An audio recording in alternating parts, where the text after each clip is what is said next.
un fármaco, mecanismo de acción, cómo funciona, ¿verdad? La dinámica, la farmacodinamia, ¿verdad? Y todo lo que envuelve su vida media, su concentración, su biodisponibilidad, que involucra a la cinética, ¿verdad? Siempre que vamos a administrar, utilizar un fármaco, cualquiera sea, tenemos que saber lo que es su efecto adverso. Hay fármacos que traen efectos secundarios, que es un efecto que sí o sí va a presentar el fármaco. Pero hay algunos efectos no esperados o no deseados, ¿verdad? Bueno, en este tema vamos a hablar de lo que es reacciones adversas, ¿verdad? Efectos secundarios y colaterales, que es el que sí o sí trae el fármaco consigo, ¿verdad? Por ejemplo, si ustedes consumen un antibiótico que se llama metronidazol, lastimosamente sí o sí van a tener sabor metálico en la boca, ¿verdad? Es como si fuera que estén consumiendo hierro, un sabor desagradable. O si consumen nitazoxanida, que es un antiparasitario, van a orinar verde, ¿verdad? Hace verdoso su orina, medio raro de verdad, pero ocurre. Es un efecto secundario, no produce daño, pero es un efecto que produce ese fármaco. Bueno, después hablamos de reacciones alérgicas, que ustedes me dijeron que dominan lo que es la hipersensibilidad, ¿o no? Bueno, si no dominan, van a dominar.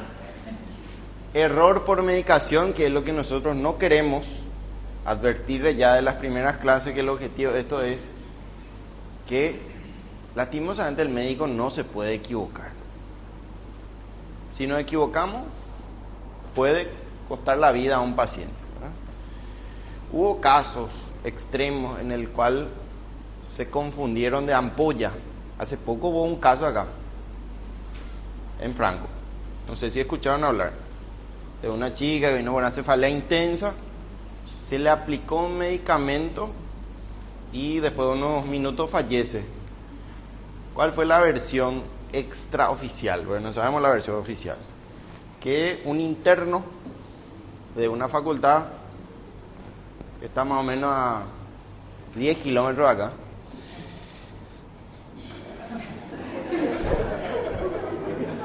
no sabemos quién, ¿verdad? Pero se confundió un analgésico con potasio, ¿verdad? Y le administró potasio en bolo a la paciente, y ustedes saben que el potasio es letal, y falleció, ¿verdad? Hola.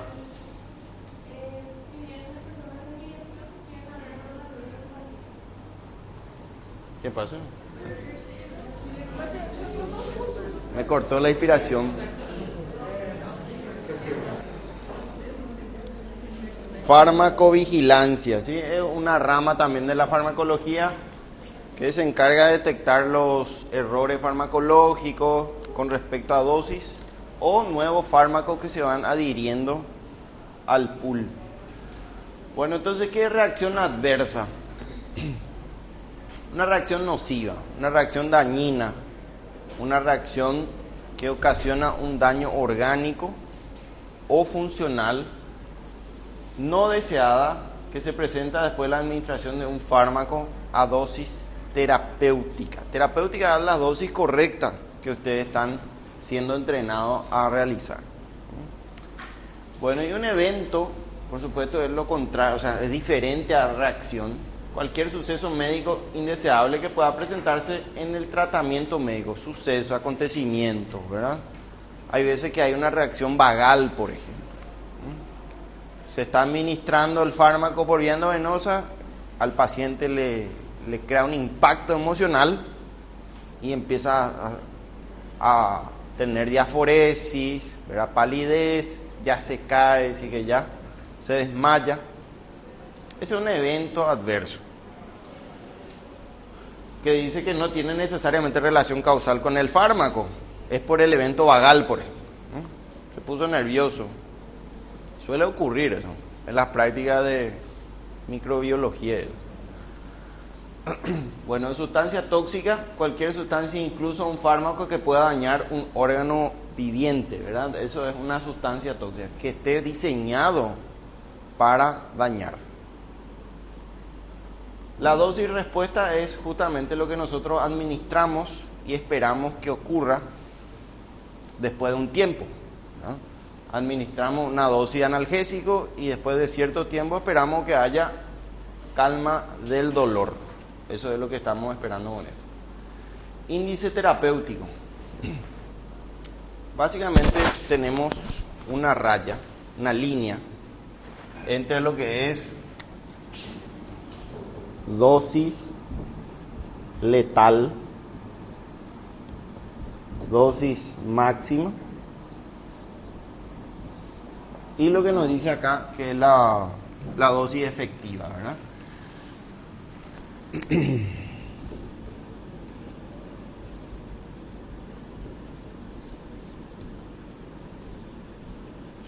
Bueno, esta relación que existe entre dosis efectiva y dosis máxima es el índice terapéutico.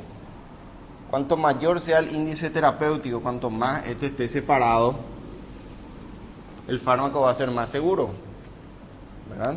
Sin embargo, si está más cerca, esto está mucho más cerca, el fármaco va a ser mucho más peligroso. ¿Por qué? Porque va a estar cerca de la dosis efectiva, de la dosis tóxica o letal. Pusimos el ejemplo de la digoxina, ¿verdad? Que es el ejemplo clásico del índice terapéutico estrecho o corto, ¿verdad? ¿Qué quiere decir eso? Que nosotros administramos digoxina, que es un digital, como ustedes dijeron, y alcanza una dosis efectiva. ¿Cuál es su función? Aumentar la contractibilidad cardíaca. O sea que aumenta la fuerza de contracción cardíaca, mejora la fracción de eyección, mejora la perfusión periférica, el riñón se siente mejor. Pero si ustedes se sobrepasan la dosis, van a entrar en el territorio letal. Y es muy fácil porque está muy cerca. ¿Entienden? Y ahí es donde se recuerdan del pintor Van Gogh que les comenté, ¿verdad? O Van Gogh. Él tenía insuficiencia cardíaca. Él tenía insuficiencia cardíaca y consumía habitualmente este fármaco. Y normalmente estaba intoxicado. Por eso veía amarillento, ¿verdad? Que les había comentado. Le había comentado ya ese término, ¿verdad?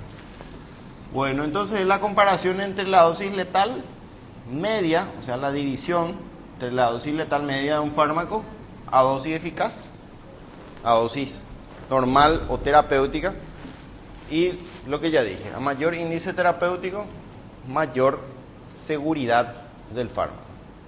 La mayoría tienen un índice terapéutico seguro. Bueno, ahí vemos la diferencia. Tenemos la dosis letal, a medida que vamos subiendo el miligramo, kilogramo de la dosis, va entrando en dosis letal. Y la dosis efectiva, a medida que esto se separa, tiene mayor seguridad, es más beneficioso. Sin embargo, si está muy cerca, es peligroso.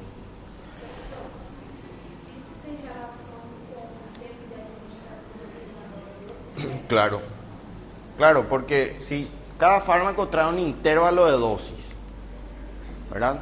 Por ejemplo, la digoxina, su vida media, ¿se recuerdan del término vida media? El tiempo que tarda en reducir a la mitad de su concentración es 72 horas, como habíamos dicho, aproximadamente. Si tu riñón funciona bien, porque recuerden que el riñón es el que elimina. ¿Qué pasa si el riñón falla?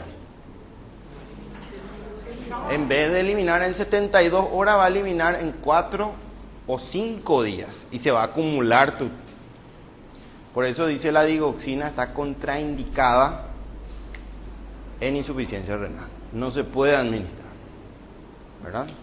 Entonces, ya tenemos varios conocimientos que vamos asociando. Vemos riñón, ¿funciona o no funciona? Si no funciona, lastimosamente tenemos que buscar otra opción, ¿verdad? Bueno, entonces el intervalo de dosis es fundamental. Dice que para que se mantenga una concentración efectiva, plasmática, y cumpla su papel, que es aumentar la fuerza de contracción cardíaca, tiene que ser administrado cada 24 horas, excepto los domingos, ¿verdad? Entonces, si ustedes administran a dosis estándares, va a funcionar bien. Pero si ustedes no leyeron bien esa parte, se olvidaron del intervalo de dosis y le dan cada 12 horas, se va a acumular más rápido, va a ser más tóxico y se va a ir aproximando a la dosis letal. Y va a empezar a ver amarillo, ¿verdad? Va a tener dolor abdominal, va a tener diarrea y después va a tener arritmias cardíacas y se va a morir.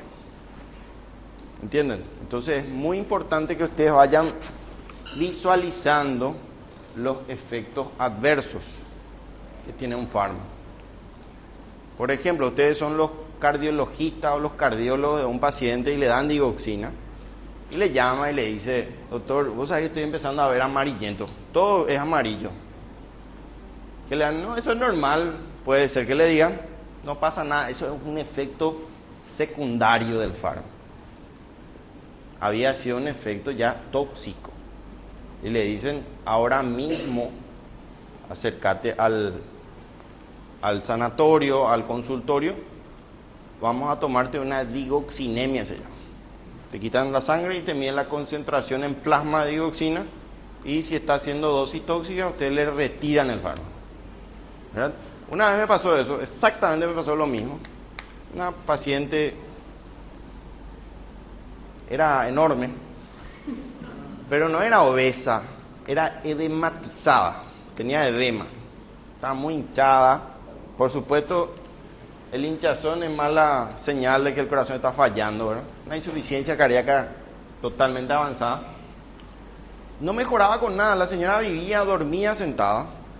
Imagínense la calidad de vida que tenía. Y le pusimos digoxina para mejorar un poco eso y mejorar la distribución, que se filtre más agua. Mejoró, pero con el correr del tiempo falló el riñón y empezó a acumularse, digoxina. Y después me dice: doctor, veo amarillo, todo es amarillo. Entonces, rápido vení, vamos a suspenderte, vamos a buscar otra alternativa, porque es una señal de intoxicación digital, es la primera señal, ¿verdad? Entonces ustedes saben los efectos adversos del fármaco. Es algo que tienen que saber y viene al lado del conocimiento.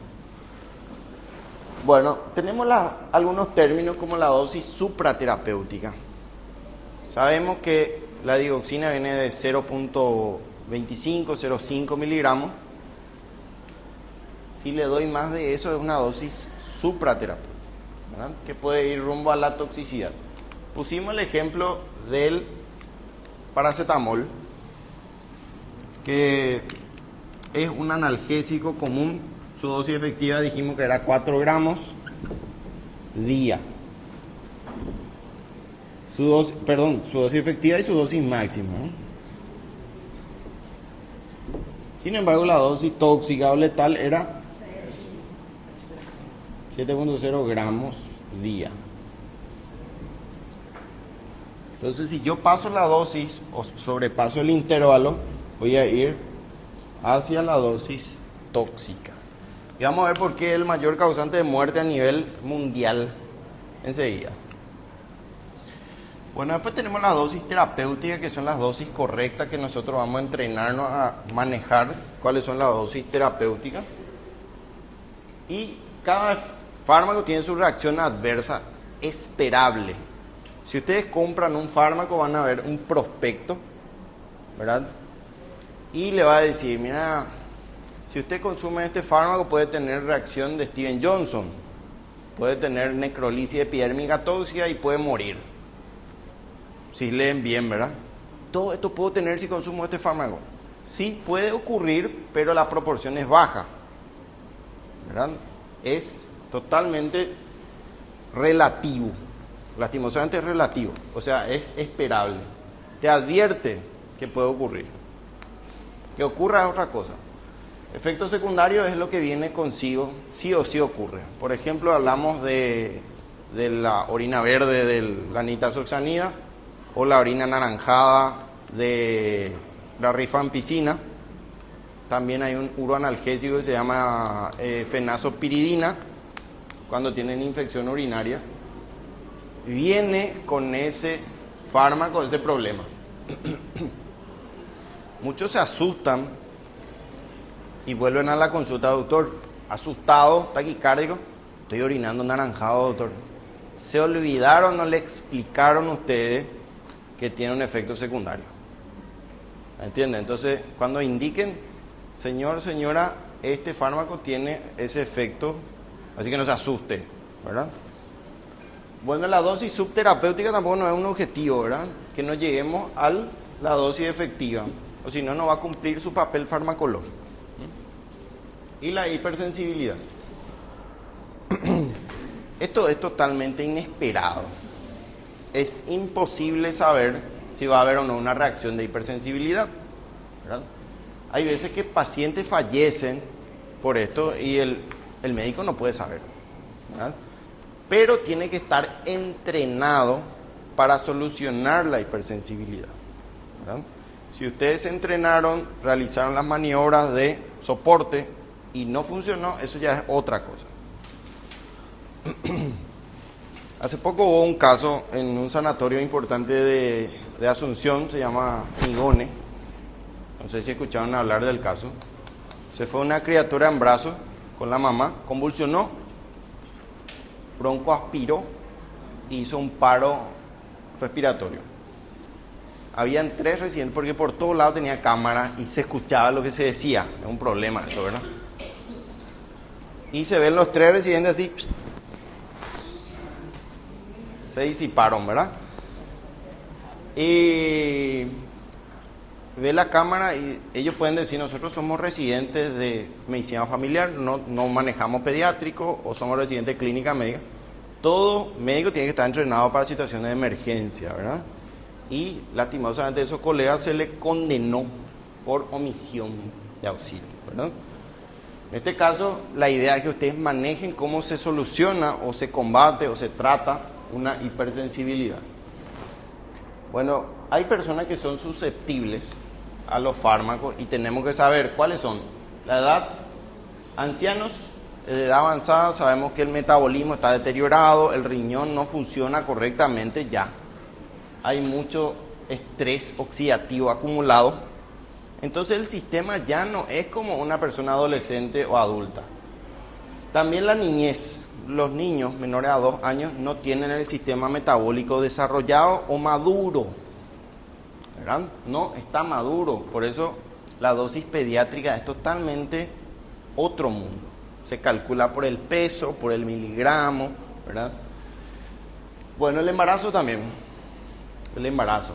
La mayoría de los pacientes o las personas, las gestantes, tenemos que tener cuidado porque el tratamiento es individual y aparte. ¿Por qué? Porque tenemos que valorar si el fármaco es fetotóxico, embriotóxico o mutagénico. Entonces hay que conocer cuáles son los fármacos que están disponibles para esa persona, ¿verdad? Bueno, también fármaco genético, este es un problema porque es impredecible. Hay personas que tienen una codificación genética que le hace reaccionar de manera grave ante la presencia de un fármaco. Comorbilidad. ¿Qué es comorbilidad? Es otra enfermedad. Por ejemplo, la persona tiene, acá nos pone cirrosis, ¿verdad? Un hígado enfermo, un riñón dañado, una hidronefrosis acá que tiene. Son comorbilidades que se agregan y complican la biodisponibilidad, complican la cinética del fármaco. Y la comedicación. Hay personas que consumen 15, 18 fármacos por día. Si hay veces lo que diabético, hipertenso, a la par tiene artritis reumatoidea, ¿verdad? Y a la par tiene una neoplasia oncológica, o sea, hematológica. Tiene 4 cosas y para cada una consume 4 fármacos. Entonces, por todos lados, ¿verdad? ¿Creen que eso es raro? No, es muy normal. Es muy normal, así que vayan acostumbrándose a la multiterapia, ¿verdad? Efectos de los fármacos. Este cuadro es fundamental para entender que cuando yo administro cualquier fármaco, tengo efectos que voy a esperar. Efectos favorables, que es el terapéutico, ¿verdad? El farmacológico, lo que estoy buscando. Pero también hay efectos adversos, que pueden ser secundarios. No son nocivos, no son dañinos, pero viene con el fármaco, como la orina anaranjada o verde. Bueno, y también, o el sabor metálico, ¿verdad? Efectos nocivos. Esto sí es perjudicial, es dañino, ¿verdad? Es tóxico. Pueden ser farmacológicos, patológicos o genotóxicos. Totalmente cada uno tiene un significado diferente. Bueno, estos son los efectos secundarios que estuvimos mencionando. Suelen ser molestos, pero no nocivos. ¿Comprenden cómo la sequedad de boca? ¿Cómo se dice sequedad de boca en términos médicos? Muy bien, xerostomía, ¿no? Produce xerostomía si consumen antidepresivos tricíclicos, ¿verdad? O el sabor metálico, ¿verdad? Sequedad de ojo, etc. Bueno, la reacción dependiente de dosis. Los efectos tóxicos de los fármacos pueden clasificarse como patológicos, farmacológicos o genotóxicos. Bueno, por lo general dice la frecuencia y gravedad de la toxicidad tiene relación proporcional, como dijo la compañera hace rato, con la dosis y la concentración del fármaco. Si ustedes en vez de tomar 5 gotas de clonazepam se tiran el frasco, por supuesto que van a alcanzar concentraciones tóxicas y su sistema nervioso se va a apagar. Tuvimos varios casos raros, muchos casos raros acumulados. Uno de ellos, un adolescente menor de edad se fue y chocó, le chocaron una moto, le mató a todos los que estaban ocupantes y el muchacho no tuvo mejor idea que tomar 2 botellas de clonazepam. Por supuesto, se quedó planchado el paciente, ¿verdad? Se quedó dormido, vino la fiscalía, vino la policía, estaba dormido el paciente, ¿verdad? Estaba dormido el paciente. En un abrir y cerrar de ojos le trasladaron, le llevan a Brasil. Y a ella perdió la fiscalía poder, se fue. O sea, una estrategia farmacológica en ese caso, ¿verdad? Bueno, sobredosis en fármaco constituye un ejemplo espectacular de toxicidades, ¿verdad? Cuando se sobrepasan la dosis. Por eso cada fármaco tiene un intervalo y una dosis terapéutica. Bueno, después tenemos la toxicidad farmacológica, depresión del sistema nervioso central producida por los barbitúricos. Ustedes saben que los barbitúricos es una especie de anestésicos generales, ¿verdad? Que es previsible de forma dependiente de dosis. A medida que va subiendo la dosis, va ocasionando mayor depresión. Por ejemplo, los opioides. Los opioides, ustedes saben que hablamos de la dosis efectiva, dosis terapéutica, de la dosis máxima y de la dosis letal. Y del techo farmacológico. El techo es la dosis máxima que puedo ejercer en un fármaco. Los opioides no tienen techo. Es uno de los pocos fármacos que no tienen techo. ¿Qué quiere decir eso? Que si le administramos más, va a producir más analgesia y más analgesia. Solamente que tiene un precio que se paga, que es el efecto neurotóxico. Se va a deprimir el estado del sistema nervioso central y también ocasiona paro respiratorio. Paro respiratorio. Va a tener muy buena analgesia, pero va a dejar de trabajar la caja torácica y se va a morir. Hubo casos. Un paciente joven, una vez de 18 años, se fracturó el húmero. Le dolía mucho el húmero, entonces el traumatólogo le metió un morfinazo, una morfina. Estaba esperando el paciente, hasta se cayó. Funcionó la morfina. Perfecto. Cuando se fue a verlo, ya estaba muerto. ¿Verdad? Falleció el paciente en la camilla esperando su cirugía, ¿verdad? Entonces es muy importante saber los efectos adversos de estos fármacos. Bueno, también la evolución de efectos clínicos que van de la ansiolisis hasta la sedación, somnolencia y finalmente coma de las benzodiazepinas, por ejemplo, ¿verdad? Ustedes saben que las benzodiazepinas, el clonazepam, ¿cómo es su nombre comercial? Rivotril, ¿verdad? El Rivotril está diseñado para combatir la ansiedad, ¿verdad? No es para dormir. Muchos de los pacientes consumen para dormir. Pero ustedes saben que la mayoría de los trastornos de insomnio son por ansiedad. ¿Qué ocurre? Cuando ustedes se acuestan a dormir, se activa el cerebro y empiezan a pensar cosas que no son muy productivas. Tengo que rendir mañana, no estudié nada, ¿verdad? Y el cerebro se va activando. Eso es ansiedad, ¿verdad?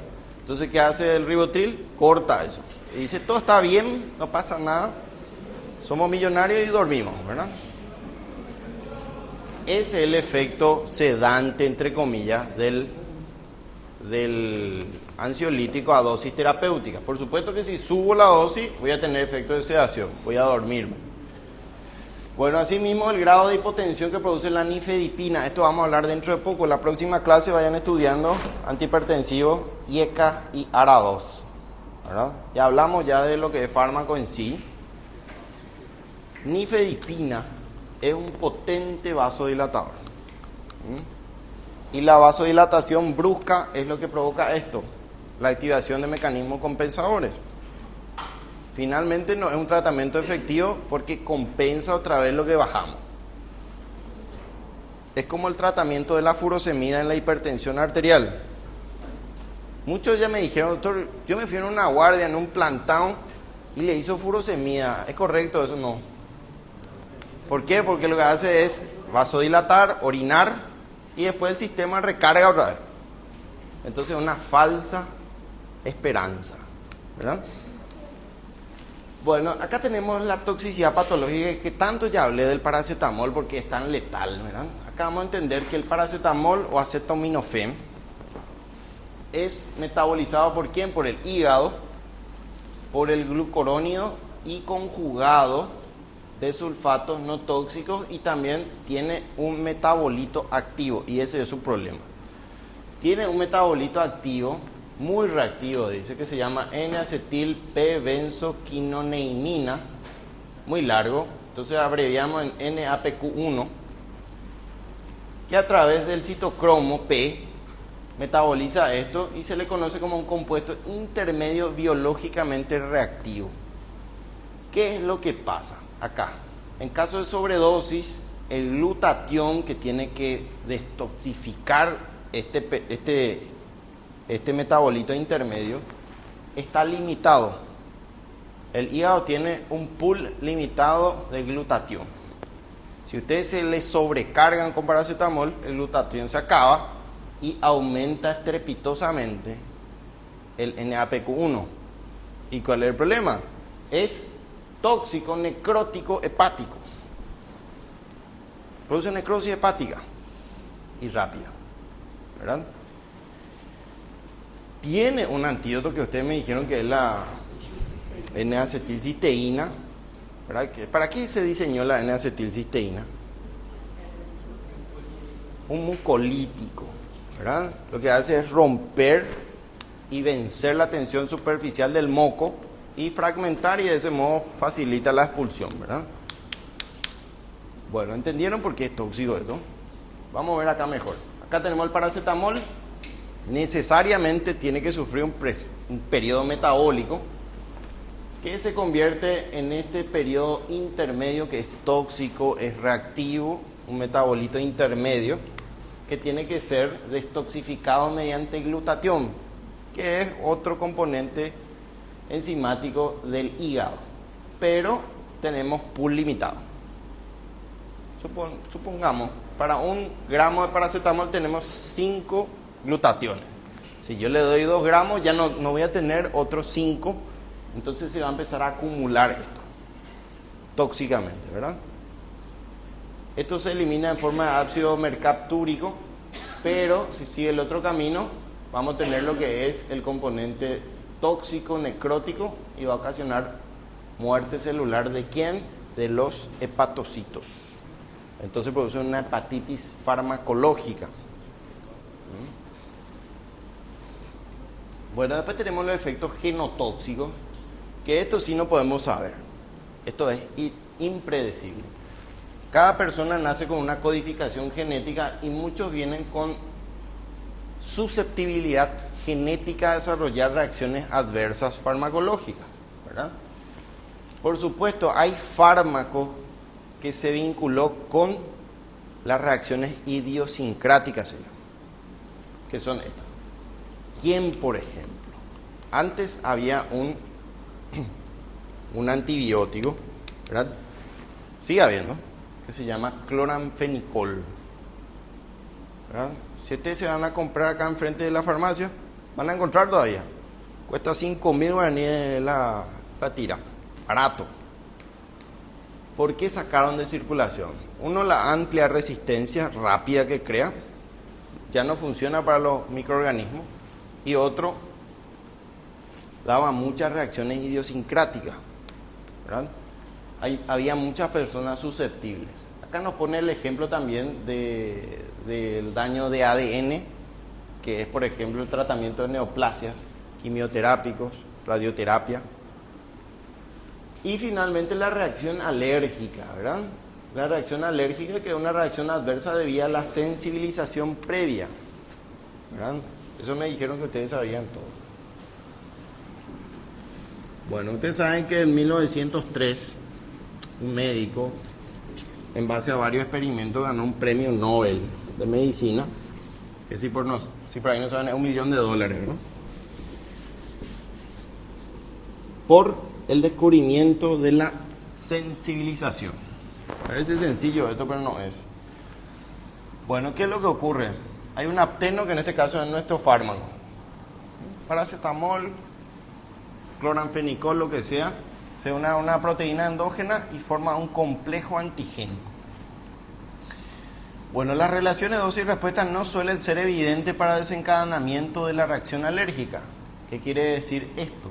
Que a dosis terapéutica puedo tener igual una reacción alérgica.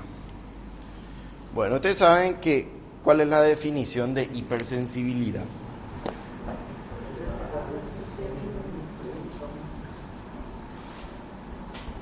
Normalmente, si en la vía respiratoria ingresa un microorganismo, un germen, hay una respuesta inmune que nos protege. Eso es lo ideal, ¿verdad? Hay una reacción inmunológica, celular, finalmente neutraliza la bacteria y el paciente se recupera. ¿Qué pasa si no tuviéramos inmunidad? ¿Verdad? ¿Qué pasa si no tuviéramos inmunidad? Rápidamente iba a progresar la invasión o la infección bacteriana, iba a haber una neumonía grave, compromiso respiratorio y muerte en cuestión de horas o días.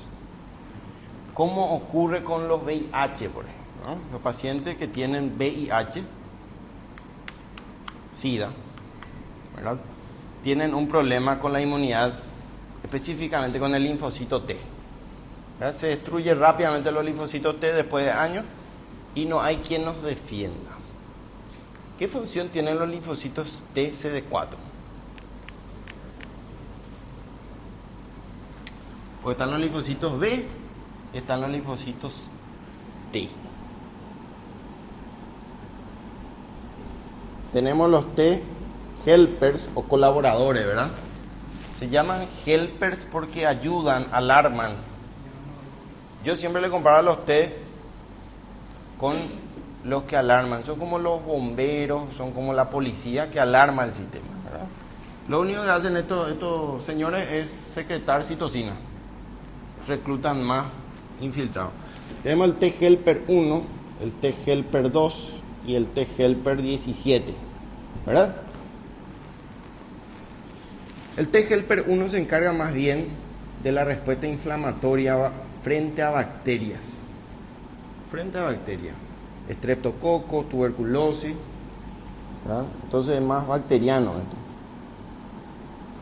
El T. helper 2 es alérgico, ¿verdad? Secreta generalmente eosinófilo. Y el T. helper 17 se encarga de la inflamación aguda, reclutando y activando masivamente neutrófilos. Ustedes saben que la inflamación aguda, ¿quién llega primero? ¿Quién es el primero que llega en una inflamación aguda? Por ejemplo, se cortaron el dedo, ingresó una bacteria, ¿y quién es el primero que llega?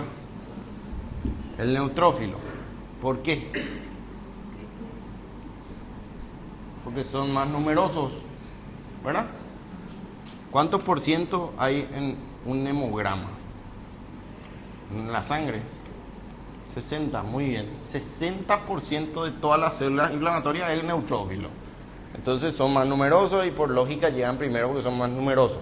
Segundo, porque responden más rápido a las citocinas.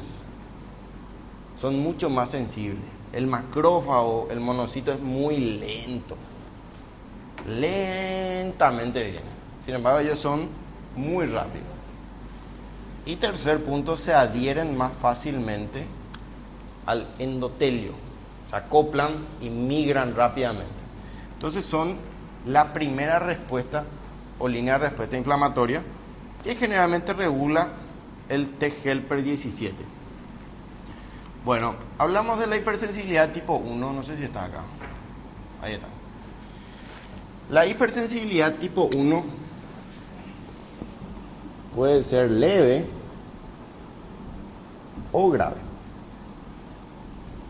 Si es leve no hay problema, pero es una advertencia.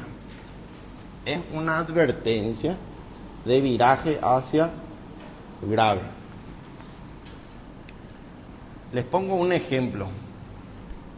Hace poco, hace 3 años, 2 años aproximadamente, nos derivan un paciente del hospital regional hacia el hospital de Hernandaria para un tratamiento ya final de la enfermedad.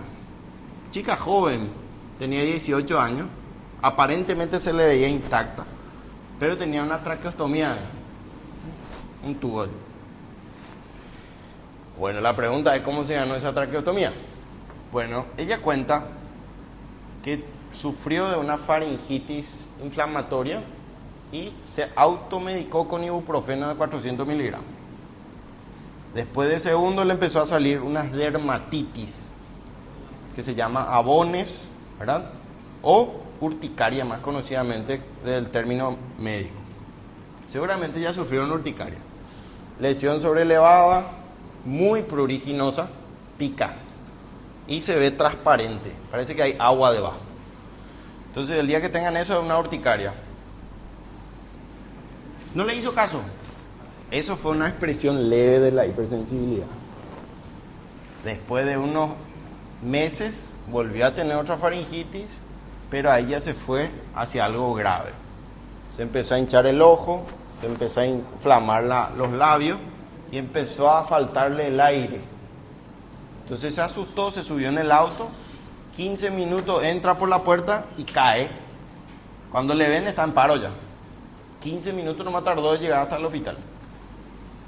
Cae, le intentan intubar, como ustedes dijeron, abren ahí la glotis y encuentran todo inflamado. Ya no se veía nada, está todo cerrado. Entonces le hicieron una traqueostomía de urgencia y le lograron salvar la vida, ¿no? Le reanimaron, salió del paro y estuvo más o menos 15 días en terapia intensiva. No sé ni por qué, pero estuvo ahí conectada a un respirador. Bueno, ¿qué fue lo que pasó? Acá nos dice que son reacciones, como ustedes me dijeron, exageradas del sistema inmune. En vez de mandarle un neutrófilo o mandarle un macrófago, le manda muchísimo y hay una reacción exagerada que compromete la vida, ¿verdad? ¿Cuál es el problema de la tipo 1? Dice que es inmediata también, ¿no? También se llama inmediata. Y queremos saber por qué es tan rápido.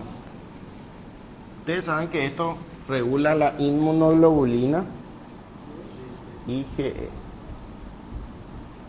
¿verdad? O sea que, teniendo este conocimiento, si yo quiero saber si hubo una reacción alérgica, puedo solicitar IgE plasmático y me va a tirar muy elevado. Entonces puedo saber si es alérgico. Bueno, ¿qué es lo que ocurre? Normalmente ingresa supongamos un polen, un polvo, una sustancia que vamos a llamarle antígeno, ¿verdad? Un antígeno en las vías respiratorias, ejemplo. Bueno, este antígeno lo que va a hacer es, va a mandar inmunoglobulinas, ¿verdad? Y le va a marcar. Va a ser como lanzarle flechas, que son nuestras inmunoglobulinas, que van a estar clavadas por una célula inflamatoria. ¿Cómo se llama esta célula inflamatoria?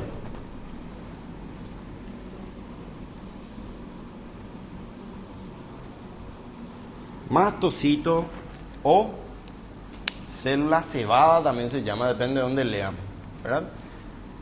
Muy curioso ese célula cebada, porque se llama célula cebada, porque anteriormente siempre están al lado de un vaso sanguíneo, al lado, está pegado. Entonces se creía que le cebaba o que le nutría a los vasos sanguíneos, pero después se dieron cuenta que era una célula inflamatoria. ¿Cuál es el problema? Este proceso de marcaje o de inmunomarcaje con IgE,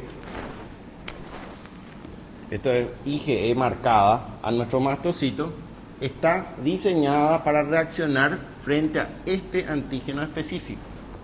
¿Entienden? No sé qué dice. Que en el caso de la chica esta era ibuprofeno. En este caso puede ser polen, polvo, algún tipo de partícula de pintura, pero es específico frente a ese antígeno. Si es tuberculosis no va a pasar nada, ¿verdad? Bueno, vuelve a tener un segundo contacto. ¿Y qué va a pasar? Estas IgE van a encastrarse y van a activar no solamente a un mastocito, sino a la gran mayoría. ¿Y qué tiene el mastocito adentro? Va a empezar a liberarse histamina principalmente. Tiene también leucotrieno y tiene prostaglandina. Pero a mí lo que me importa más es la histamina, porque esa es la que crea problemas. La histamina, seguramente ya escucharon hablar de la histamina. Sí, señora. Está pegada al vaso sanguíneo, entonces libera ahí nomás. Es uno de los más potentes vasodilatadores. Vasodilatadores. Entonces, este vaso sanguíneo que idealmente se ve así va a aumentar su tamaño.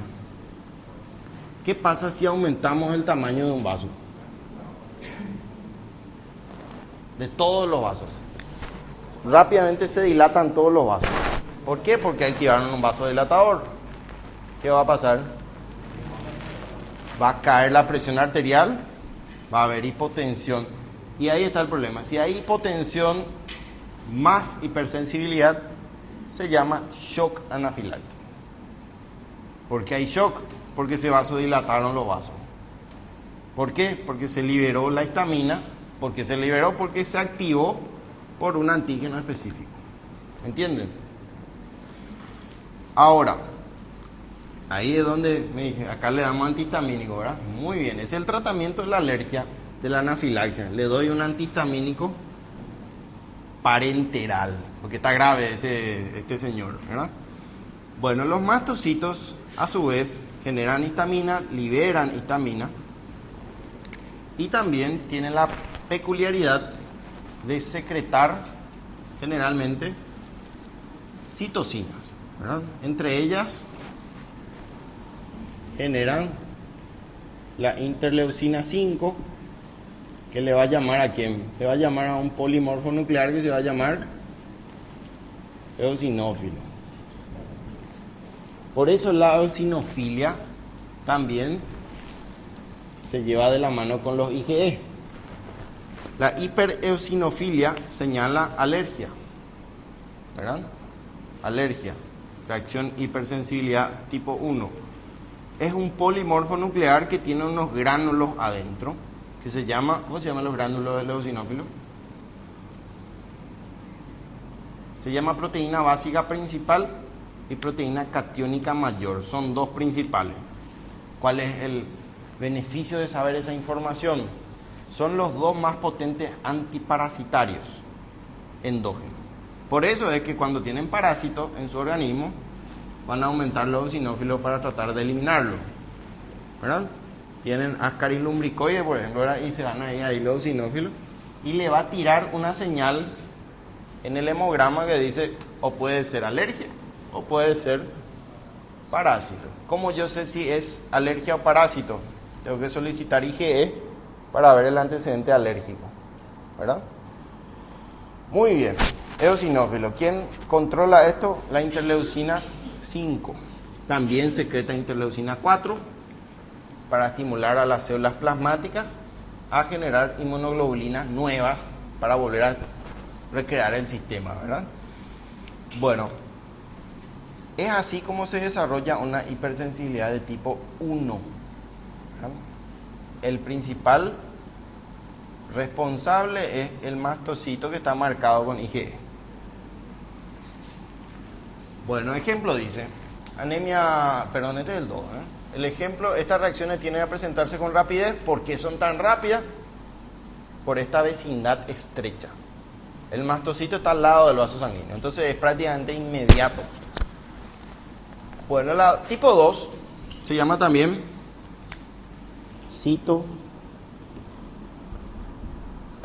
¿verdad? Citotóxica. ¿Por qué se llama citotóxica? Bueno, acá nos pone el ejemplo de una anemia hemolítica autoinmunitaria en el cual por algún motivo, generalmente algo que genera rechazo, por ejemplo una enfermedad autoinmune de base, tenemos un glóbulo rojo que va a ser marcado con otra inmunoglobulina. En este caso puede ser IgG o IgM. Bueno, está marcado. Ya está marcado lastimosamente en nuestros glóbulos rojos.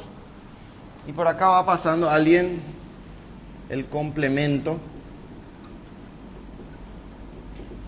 El glóbulo rojo no tiene ningún problema. No está dañado, no está enfermo, no está infectado, pero está marcado. Entonces el complemento no le reconoce y dice, oh, acá hay algo raro y le vamos a atacar. Entonces le empiezan a atacar mediante la formación de activación del complemento, complejo de ataque de membrana, destruye, generan forámenes y finalmente esto se rompe, ¿verdad? Se rompe y hay una hemólisis. ¿Qué hemólisis? Es la ruptura prematura del eritrocito antes de los 120 días, ¿verdad? Eso puede ocurrir con cualquier otra cosa, con cualquier otro ejemplo. Por ejemplo, la miastenia gravis, que en ese caso le atacan a la placa neuromotora, ¿verdad? A la acetilcolina. Bueno, acá nos pone la anemia hemolítica provocada por penicilina o quinidina y la granulocitopenia. ¿Qué es granulocitopenia? Cuando hay leucopenia, ¿verdad? Los granulocitos, los leucocitos bajan, producida por las sulfas, que son unos antibióticos, ¿verdad? Un poco dejado de lado ya también la sulfa, como el cloranfenicol. El tipo 3 se llama también, ¿cómo se llama? Por complejos inmunes. Bueno, lo normal es que se forme una inmunoglobulina con un antígeno y se forma un complejo antígeno-anticuerpo. ¿Qué ocurre acá? Tenemos otro antígeno y tenemos otro anticuerpo. Entonces se forma una macromolécula inmunogénica. una enorme bola de complejos antígeno-anticuerpos que se forma en el torrente sanguíneo. Eso es importante recordar. ¿Qué pasa con eso? Se viaja por el torrente. Viaja por el torrente y finalmente se va y se enclava en alguna parte del territorio circulatorio vascular. Depende de dónde se enclava este complejo, va a producir una enfermedad. El ejemplo típico de esto es la infección por Streptococcus pyogenes, ¿verdad? El estreptococo beta hemolítico del grupo A o de Lanfield tiene un problema que es la faringomielitis purulenta, ¿verdad? Muy común de la niñez hasta los 15 años. Igual no quiere decir que ustedes no puedan tener, ¿verdad? Es peligrosa porque esta enfermedad está compuesta por unas proteínas que se llaman proteína M. Y esa proteína M es la que tiene la capacidad de formar estos complejos inmunes. Dependiendo de dónde se implanten, vamos a tener, por ejemplo, la glomerulonefritis post-estreptocóxica, ¿verdad? Glomerulonefritis post, si quieren buscar qué es esto, pueden buscarlo, pero vamos a volver a dar. Cóxica. O, si por ejemplo se va al corazón y se implanta sobre la válvula cardíaca, se va a llamar fiebre reumática. Entonces estamos hablando de muchas enfermedades que son frecuentes en nuestro medio, que es responsable las hipersensibilidades, ¿verdad? En este caso nos pone como ejemplo la reacción de Artus, que es una reacción que se realiza generalmente, se realizaba a propósito, pero se ve con relación generalmente a sueros. Ustedes saben que un suero es la inmunización intermedia de un animal. Por ejemplo, le hace que le muerda la serpiente de cascabel a un caballo.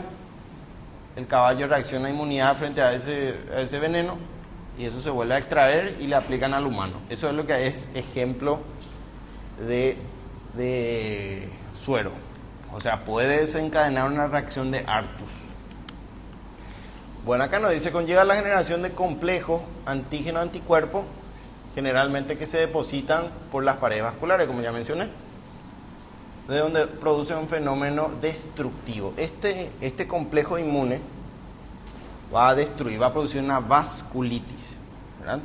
También otro ejemplo típico es el lupus, ¿verdad? El lupus eritematoso sistémico. O sea que el lupus es generado por una hipersensibilidad de tipo 3, sí.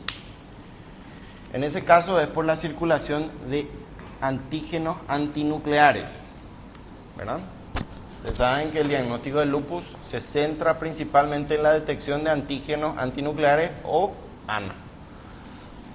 Bueno, ¿qué más? Erupción cutánea, urticaria, que ya saben lo que es urticaria, sobrelevada, pruriginosa, artralgia, artritis, agrandamiento de los ganglios linfáticos y finalmente hay fiebre. ¿Cuánto tiempo dura? Entre 6 a 12 días esta reacción, hasta que desaparezca de estos complejos inmunes. Y por último, la tipo 4, ¿verdad? Vamos a ponerle hacia acá el 4. Bueno, la tipo 4 es la única que es celular. También se llama tardía o retardada. ¿Por qué? Porque tarda tiempo en manifestarse. Ponemos el ejemplo, reemplazamos este antígeno que puede ser polen, polvo o pintura o algún tipo de objeto extraño inhalado, pero reemplazamos por una tuberculosis. TBC. Hay mucha TBC. Muchísimos casos nuevos y graves. Bueno, entonces, en este caso ingresa una partícula, un microorganismo, un bacilo, la tuberculosis. ¿Y cuál es el problema de la tuberculosis? Que escapa mucho a la inmunidad, no puede destruirlo. Viene un macrófago, le engulle y tiene la capacidad de inhibir el fagolisosoma. Entonces le suelta otra vez, ¿verdad? Entonces evita. ¿Cuál es el problema? Acá hay esto es nuestro vaso sanguíneo, ¿verdad? Hay un reclutador de células inflamatorias crónicas. ¿Quién es el principal reclutador? El que le llama, vengan acá, célula inflamatoria. Se llama interferón gamma. Seguramente ya escucharon hablar, ¿verdad?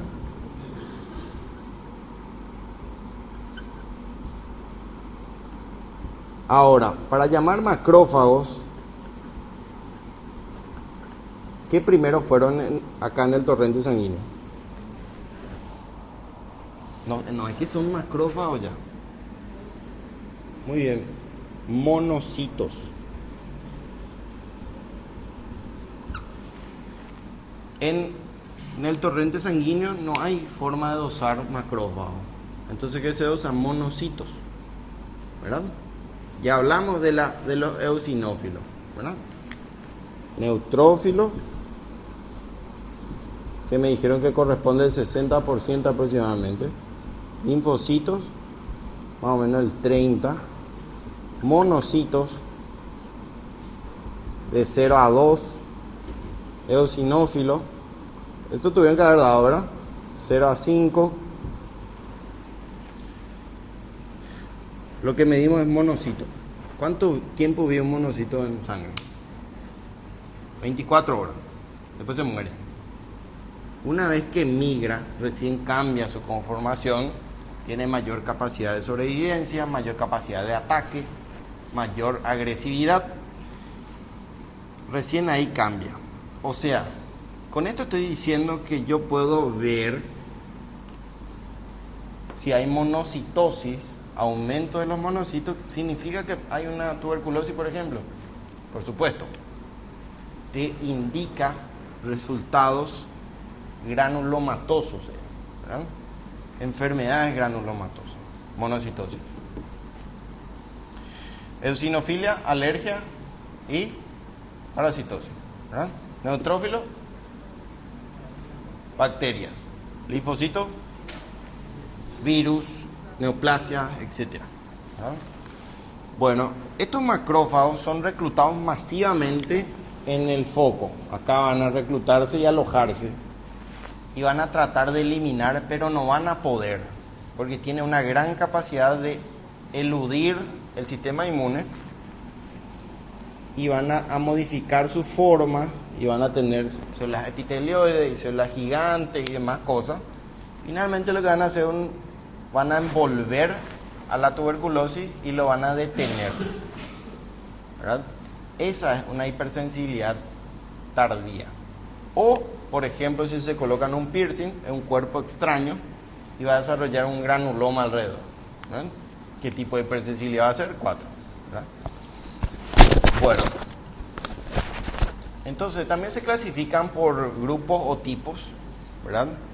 El tipo 1 es lo que va relacionado con el efecto farmacológico, que es totalmente predecible, ¿verdad? Baja mortalidad, es dependiente de dosis y generalmente se ve con índices terapéuticos estrechos.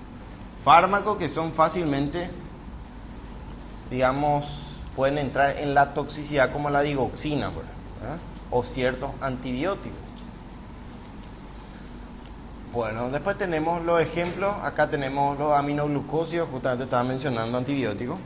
Genta, Tobra, son muy nefrotóxicos, antiarrítmicos.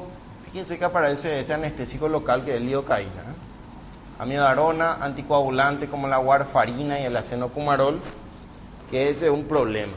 Esos dos son un problema porque después vamos a entender por qué, porque es difícil controlarle. Rápidamente se descontrola y el paciente se anticoagula excesivamente. Anticonceptivos orales también. Los anticonceptivos orales, antidiabéticos, insulina, las sulfonilureas, antiepilépticos como carbamazepina, fenitoína, esto que vamos a ver la clase que viene, IECAS, beta bloqueantes, y antineoplásicos como el metotrexate. Y allá abajo está el digitálico. Bueno, acá vemos el tipo 2, que son imprevisibles. Alta mortalidad porque no se sabe que va a haber una reacción. El tratamiento suele ser suspender, pero ya vemos que esto es una reacción que tiene a nivel dermatológico, los párpados edematizados, el labio hinchado. Esto es una reacción que se llama angioedema, ¿verdad? Angioedema o edema angioneurótico. Lastimosamente, las reacciones alérgicas producen edema, pero en la cara, no en la mano, en el pie, pero siempre en la cara y la glotis. Tiene tendencia a cerrar la glotis. Bueno, ejemplo farmacológico de esto es la hemólisis intravascular tras la administración de sulfas. Hoy en día prácticamente no hay sulfa circulando, excepto uno que se llama trimetropin sulfametoxazol. Un poco largo, ¿verdad? Los antipalúdicos, cuando se utilizan en personas de raza negra, generalmente en África, con déficit de glucosa 6-fosfato deshidrogenasa, ¿verdad? Bueno, en el grupo 2 tenemos la reacción idiosincrática, que es genética, impredecible. Las reacciones alérgicas, que ustedes me dijeron que era antígeno-anticuerpo, y una sensibilización previa del sistema inmune mediado por IgE. Y esto es lo que es reacción idiosincrática, ¿verdad? ¿Qué es lo que es la idiosincrasia? Bueno, es una reactividad normal de una sustancia química, pero con un sujeto predispuesto genéticamente. O sea, viene ya con un error genético. Lo curioso de esto es que incluso a dosis subterapéutica, no tiene que ser una dosis correcta, puede desencadenar un efecto letal. Letal, mortal, ¿verdad? Bueno, más que esto no hay nada que aclarar acá. Acá nos dice que por polimorfismo genético, o sea, alteraciones genéticas que predisponen a una reacción exagerada. Bueno, el tipo 3, acá vemos un Cushing, ¿verdad? Síndrome de Cushing. Nosotros podemos generar un Cushing con los corticosteroides. Por contacto prolongado, mucho tiempo consumió el paciente a dosis terapéutica, ni siquiera una dosis elevada. Dependencia son el alcohol, la cocaína, ya hablamos de esto, cocaína es alto analgésico, ¿verdad? Aparte de producir un bienestar extremo, ¿verdad? Se llama euforia, ¿verdad? Anula todos los síntomas negativos. Ustedes deben 5 millones de dólares, no se van a acordar, todo lo bueno nomás piensan, eso hace la cocaína, ¿verdad? Hasta que se acaba el efecto y vuelve, ¿verdad? Vuelve la realidad y necesitan otro impulso. Síndrome de abstinencia. El síndrome de abstinencia es un síndrome que se ve ante la retirada de un fármaco que tiene la capacidad de generar justamente dependencia física o psíquica, ¿verdad? Y entre ellos está el alcohol, el tabaquismo, los opioides. También si consumen analgésicos por largo periodo de tiempo, a esto se refiere a AINES, analgésicos no esteroideos, producen nefropatía, ¿verdad? Y acá pone el señor obeso, una obesidad principalmente central, cara de luna llena, dice, ¿verdad? Lomo de búfalo, se acumula grasa detrás de la espalda allá superior, y estrías violáceas. Estrías violáceas, la piel se vuelve delgada. ¿Qué le pasa a la pierna? Tiene mayor riesgo de fracturas. Tiene mayor riesgo de fractura. Bueno, el grupo D, reacciones adversas como fenómenos diferidos, se manifiesta meses, incluso años después del tratamiento. ¿Cómo se ve esto? Cuando consumen durante el embarazo, ¿verdad? Alguna sustancia tóxica. Muchas mujeres ni siquiera saben que están embarazadas, ¿verdad? Hace poco se fue una que tenía ya 9 meses de embarazo y ella no sabía que estaba embarazada, ¿verdad? Imagínense si consumió algún tipo de teratogénico o carcinogénico. Tabaco, alcohol, drogas o incluso fármacos. Bueno, esto es muy importante. Vamos a volver a dar lo que es la clasificación de la FDA, ¿verdad? Para el índice de teratogenicidad de los fármacos. Cada fármaco viene con una clasificación A, B, C, D o X. Acá dice E, pero es X realmente. Bueno, A, fármaco seguro. Díselo, por ejemplo, la amoxicilina es clase A. Ah, bueno, entonces le puedo dar a la gestante. A partir de clase B ya hay un riesgo. Esto ahí seguro, la clase C ya no, es riesgo-beneficio, no hay la suficiente evidencia que produzca un efecto teratogénico, pero puede ser. Entonces ya es riesgoso. Si el beneficio supera el riesgo, se utiliza. El D ya es un riesgo, ya hay evidencia positiva de riesgo fetal, ya no es indicado. Y finalmente la categoría X. Es un riesgo establecido y está totalmente contraindicado. Hay pocos fármacos que son categoría X, pero hay uno, por ejemplo, que siempre pongo de ejemplo, que es la ribavirina. Un fármaco antiviral para la hepatitis B y C. Categoría X, altamente teratogénico, embriotóxico, mutagénico.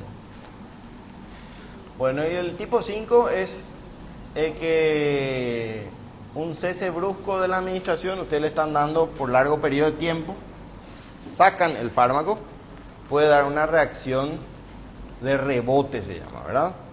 O fenómenos de abstinencia, como los corticoides, vasoconstrictores nasales o antiepiléticos.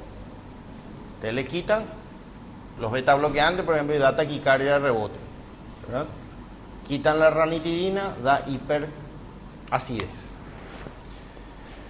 Bueno, y el grupo 6, que no se da a un principio activo, sino a sus excipientes, como a la lactosa, ¿verdad? Hay fármacos que traen lactosa con él y le da diarrea fulminante al paciente, ¿verdad? ¿Por qué? Porque ahí así, ¿verdad? Tenía déficit de lactasa. Bueno, esto es error por medicación. Recuerden que tienen el poder de mejorar, curar, tratar una enfermedad, pero también pueden ocasionar un daño si desconocen todos los detalles, principalmente los efectos adversos de los fármacos, ¿verdad? Bueno, estos incidentes están relacionados con la práctica profesional diaria, ¿verdad? Independientemente de lo que ustedes quieran ser en el futuro, estético, cirujano, pediatra, están expuestos a la utilización de fármacos. Prescripción, ustedes lo que escriben en el papel. Hace poco hubo un caso de, no era médico, era odontóloga, le indicó a su paciente, ¿no saben ese caso? Le indicó a su paciente, vamos a ponerle 1 gramo de flúor, ¿verdad? 0,1 gramo tenía que ser, ella le puso 1 gramo. Se pasó un poco, 0,1 a 1. La farmacéutica vio y esto me parece un poco tóxico, pero ya que la odontóloga pide, vamos a hacerle, ¿verdad? Al consumir todavía se cayó la paciente y tuvo una arritmia cardíaca que falleció, ¿verdad? Entonces, mucho cuidado con lo que ustedes prescriben. Ya vi indicaciones de colegas que indican la acitromicina cada 8 horas, ¿verdad? Si vamos a buscar los efectos adversos de la acitromicina, vamos a mostrar que son largos, pero el más importante produce arritmias. Por eso hubo tanta muerte en el COVID, cuando dijeron que la acitromicina era la cura. Muchos empezaron a tomar hasta por la nariz y no morían de COVID, morían de arritmias en los Estados Unidos principalmente, ¿verdad? Que hubo una psicosis colectiva. Bueno, también hubo un caso de ivermectina, que decía, incluso había médicos que recetaban la ivermectina de dosis única, 6 miligramos dosis única, y toman cada 8 horas.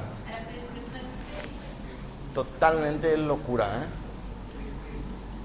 ¿Qué pasó en la UTI? Hidroxicloroquina. También. Bueno, la comunicación es muy importante, siempre tienen que explicarle al paciente todos los detalles, el intervalo de dosis, que su letra sea legible, ¿verdad? Pero dice que no entiende, ni ustedes no entienden lo que escriben, y mucho menos el farmacéutico lo tiene que... El etiquetado y el envasado. A esto me refería, por ejemplo, la ampolla de los relajantes musculares viene rojo. Le dice, esto es peligroso, ¿verdad? Tenés que tener cuidado. Denominación, preparación, dispensación y todo lo que involucra a lo que es el despacho de estos fármacos. Y la farmacovigilancia. Ya estamos terminando ya, por suerte. La actividad de la salud pública destinada a la identificación, cuantificación y evaluación y prevención de riesgos asociados a medicamentos. Cualquier cosa que pasa con un fármaco tiene que entrar a la farmacovigilancia, ¿verdad? Hace poco hubo unos casos de convulsiones por ranitidina. Entonces tuvieron que quitar la ranitidina, ¿verdad? Pero advierte, efecto adverso, convulsión allá en el fondo. Te advierte, es un efecto adverso esperado. Bueno, relación riesgo-beneficio. Si el beneficio supera el riesgo, se utiliza. Y también reporta limitaciones que tienen en ensayos clínicos, ¿verdad? Por ejemplo, quita un comunicado de ciertos fármacos que no hay suficiente evidencia de su utilización y que tengan un riesgo, ¿verdad? Por ejemplo, sibutramina, que es un catabólico, uno que baja de peso rápido, no está autorizado su venta, ¿verdad? Pero se comercializa en el mercado negro. Reacciones adversas medicamentosas, ¿verdad? No detectadas por grupos específicos y tratamientos prolongados también, ¿verdad? Bueno, y estos son ya para tener en cuenta alerta, dice. Esto vamos a volver a dar uno por uno, ¿verdad? La mayoría anticoagulantes, por ejemplo, hay que tener cuidado. Heparina, warfarina, porque ustedes saben que estos fármacos son, principalmente la warfarina, son anti-K. O sea, va a producir anticoagulación por bloqueo del 2, 7, 9, 10, ¿verdad? Bueno, los antimicrobianos, penicilina, cefalosporina y sulfa, broncodilatadores como teofilina que quitaron de circulación, salbutamol, cardiovasculares, digoxina, muy peligroso, diuréticos, nitratos, ¿verdad? El dinitrato de isosorbide, por ejemplo, que es sublingual. El sistema nervioso central, analgésico, anticonvulsivante, hipnótico, todo lo que es sistema nervioso central es peligroso porque deprime, ¿verdad? Hormonas, estrógenos, corticoides, insulina. Insulina sí es peligrosa, ¿no? Porque produce hipoglicemia severa y si hay hipoglicemia hay daño neuronal, ¿verdad? Hace poco vino un señor por hipoglicemia, consumía un hipoglicemiante por vía oral. Ahora el misterio fue cuánto tiempo se quedó en hipoglicemia, porque el señor se quedó vegetal. Se desconectó y creemos que tuvo mucho tiempo hipoglicémico. Eso se llama encefalopatía metabólica. Y el señor no se recuperó. Las neuronas se dañaron tanto que murieron. Bueno, AINES y opioides también. Esto vamos a dar dentro de poco. Acá 5 drogas principales que se correlacionan con deceso. Esto dice nuestro libro. Cocaína. Bueno, no sé qué tanto es medicamento la cocaína, pero sabemos que es analgésico, ¿verdad? Opiáceos, benzodiazepina, alcohol y antidepresivo. Bueno, sustancias que más a menudo intervienen en exposiciones a intoxicaciones humanas. Sustancias, analgésicos, primer lugar, 12.5%, principalmente paracetamol, ¿verdad? Productos de cuidado de personal, 9.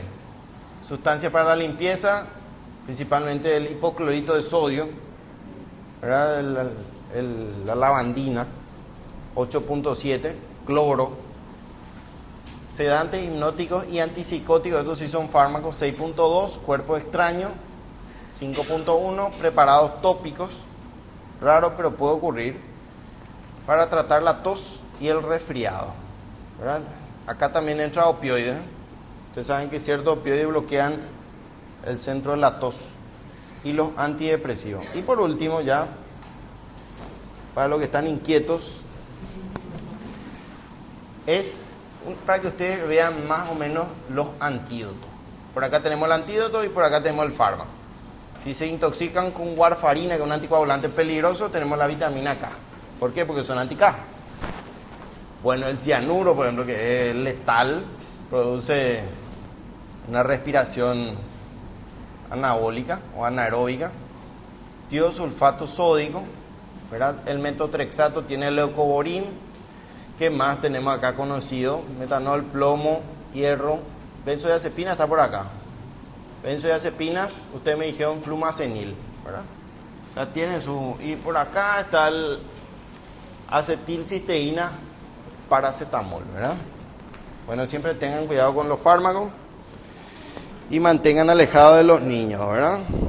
Bueno, hasta acá llegamos hoy.